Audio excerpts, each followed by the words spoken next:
Hello, and welcome to Essentials of Food Safety for Farm Workers, a training series brought to you by the CCE Cornell Vegetable Program.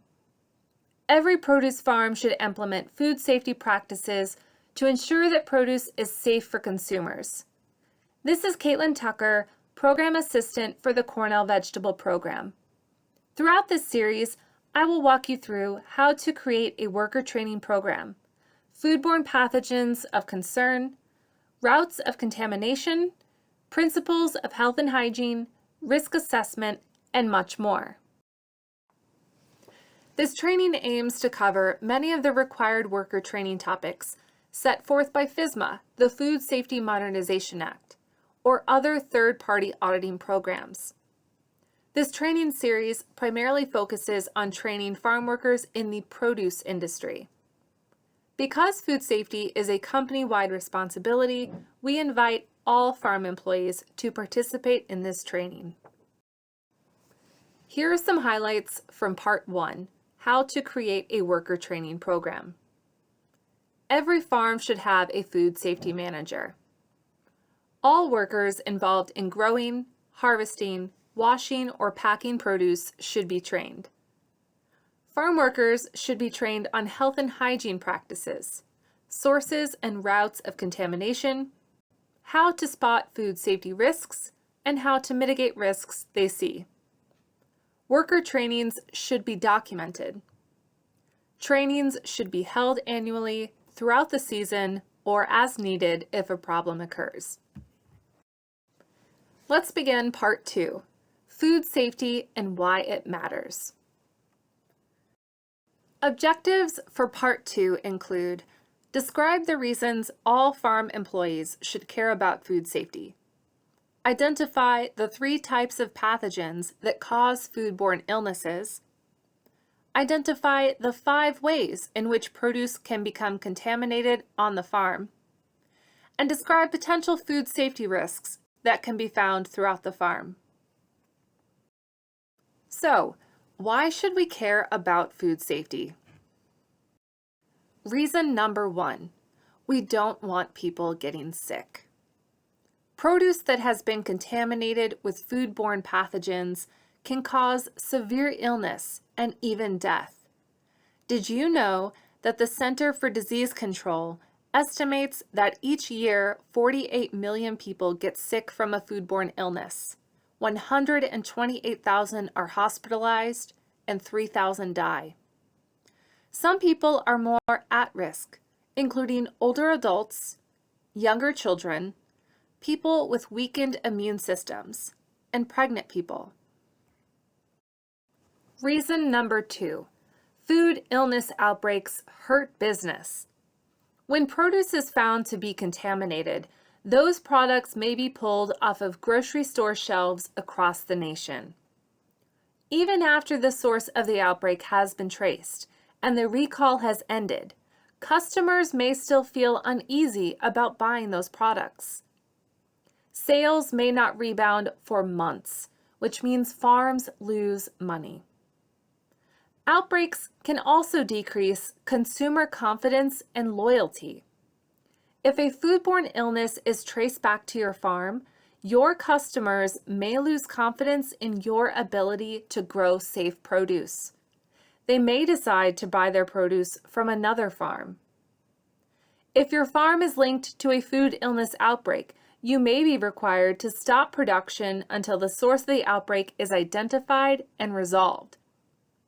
And finally, if a food illness outbreak is serious enough, the farm owner or owners may face legal action.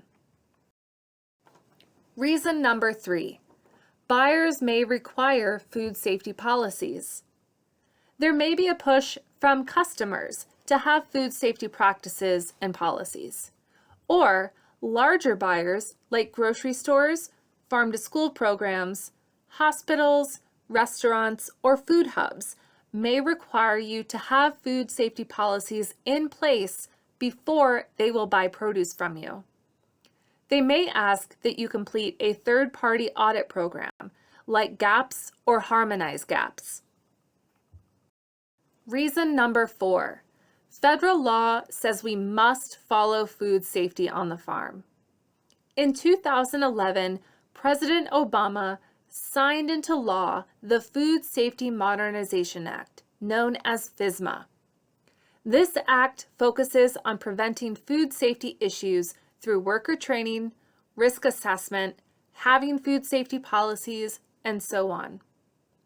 The rule that applies to produce is called the Produce Safety Rule.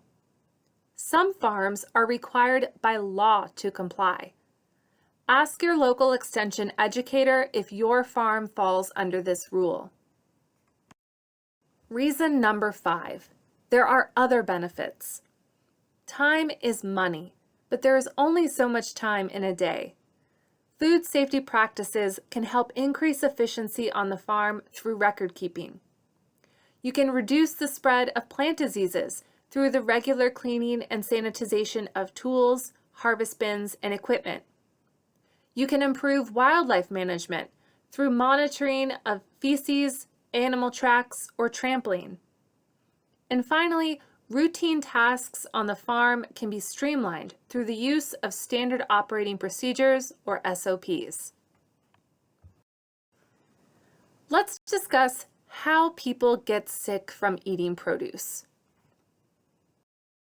Most foodborne illnesses are caused by 3 types of germs, or pathogens, that can be spread by feces, saliva, or mucus. The 3 pathogens are called bacteria, viruses, and parasites. They cannot be seen with the naked eye. Let's review each contaminant. Number 1, bacteria. Most foodborne illnesses are caused by bacteria. They can cause vomiting, diarrhea, cramps, fever, or nausea. They are often spread by poor hygiene, like lack of hand washing, or coughing and sneezing. Some bacteria that cause people to get sick include Shigella, E. coli 0157H7, Salmonella, and Listeria. Listeria can be especially harmful to pregnant people. The disease called listeriosis can cause pregnant people to miscarry, deliver their babies early, or have low birth weight. Number 2, viruses. Viruses can cause projectile vomiting, diarrhea, cramps, muscle aches, and so on. Foodborne viruses cannot live on plants or food. They can only live within a host, like a human or animal. Good health and hygiene practices can help prevent the spread of viruses. Norovirus and hepatitis A are some of the most common viruses that cause foodborne illness. Number 3, parasites. Parasites like Toxoplasma gondii or Giardia lamblia can cause diarrhea, cramping, muscle pain, weight loss, or malnutrition. Parasites can be spread by contaminated water, soil, or through person-to-person contact. Additionally, contaminated animal or human feces can spread parasites. Poor health and hygiene can also cause food to become contaminated with parasites. Now that we know what causes people to get sick from eating produce, let's talk about the 5 ways in which produce can become contaminated. We'll cover each route of contamination separately. The 5 routes of contamination are 1, people, 2, animals, 3, water, 4, soil amendments, and 5, equipment, tools, surfaces, or buildings. How can workers contaminate produce? If you do not properly wash your hands after eating, drinking, smoking, using the restroom, or after working with animals or soil amendments, you can contaminate produce. If you have been injured and blood or other bodily fluids gets onto the produce.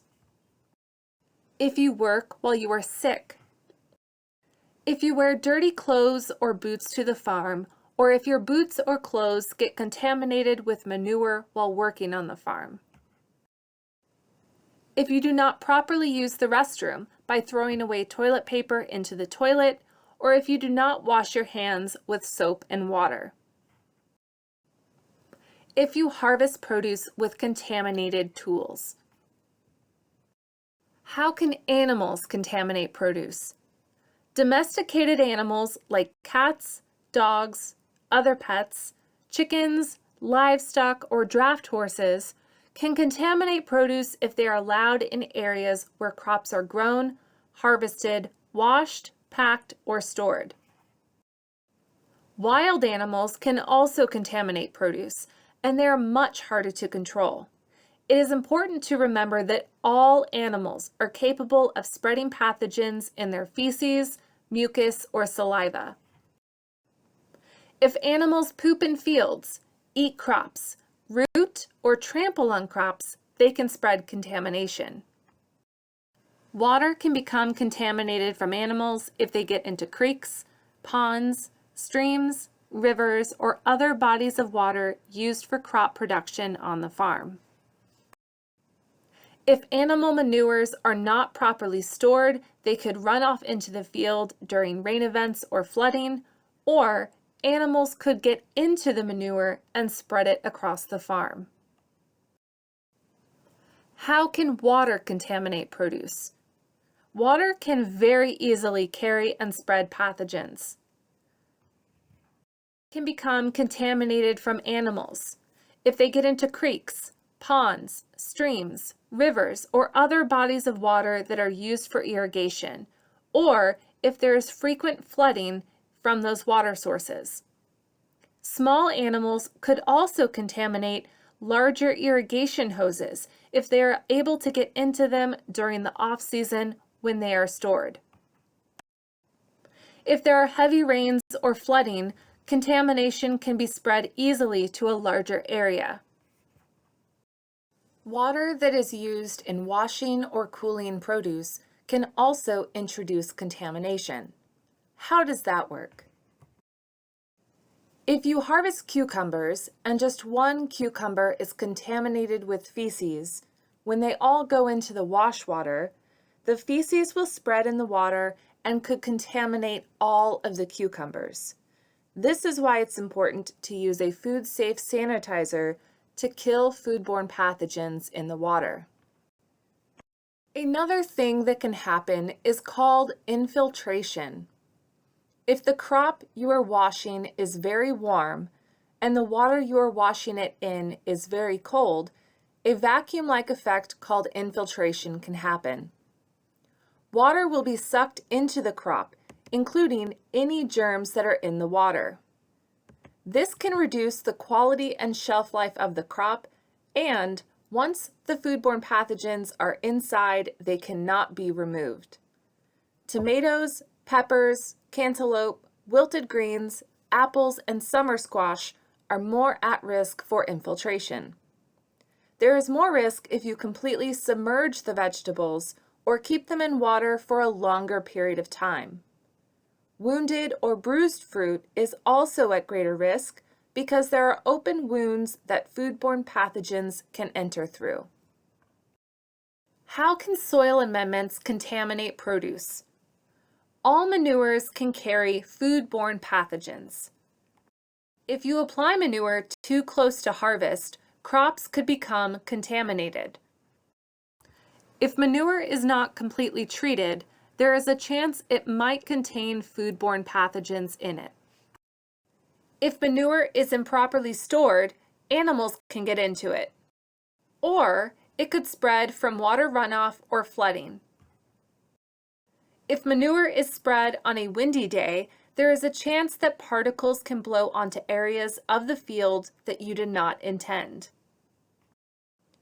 Cross-contamination can happen if you use tools or equipment to handle manure or soil amendments and they are not cleaned and sanitized before using them for produce. How can equipment, tools, surfaces, or buildings contaminate produce? If equipment, tools, surfaces, and buildings are not regularly cleaned and sanitized, and they are used for crop production, they can harbor foodborne pathogens. Anything can be a food contact surface if it comes into contact with food. This includes vehicles that are used for transporting produce, harvest tools, washing and packing equipment, and any and all harvest bins. Food contact surfaces should be regularly cleaned and sanitized.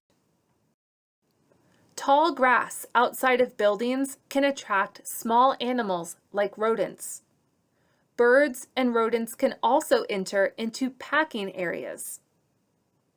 Puddles of water in buildings and packing areas can harbor foodborne pathogens as well. And lastly, trash and/or cull bins that are not routinely emptied can attract rodents, insects, and other animals. In summary, foodborne pathogens can harm people, hurt businesses, decrease consumer confidence, or result in legal action. Some farms may be required by law to implement food safety practices. Every farm worker should be trained to know how foodborne pathogens can spread. Bacteria, viruses, and parasites can cause foodborne illnesses. Workers, animals, water, soil amendments, tools, surfaces, and equipment can all serve as sources of contamination.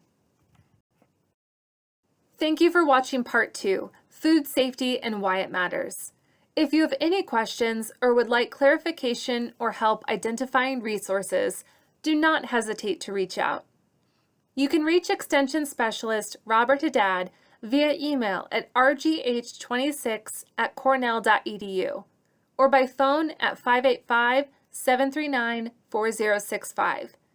You can reach Program Assistant Caitlin Tucker at cv275@cornell.edu or by phone at 573-544-4783. If you would like to learn more about the Cornell Vegetable Program, visit cvp.cce.cornell.edu. Up next, Part 3, Everyday Practices to Prevent Foodborne Illness.